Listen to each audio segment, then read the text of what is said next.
Check whether the device is powered on and reliably grounded. Measure the voltage of the RS485 port, which should be about 0.5 volt.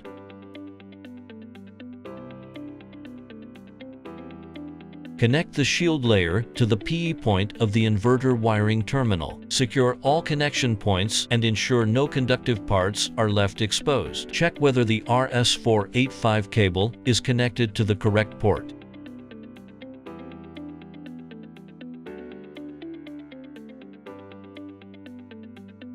Log into the app. Scan the QR code on the device to connect to the inverter locally.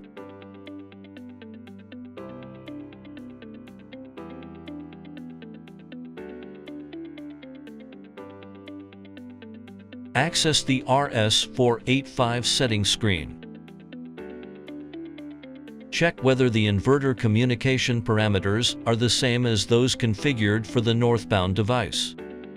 Select shielded twisted pair cables or 2-core outdoor shielded twisted pair cables as communications cables. Use a complete cable and do not connect extension cables at breakpoints.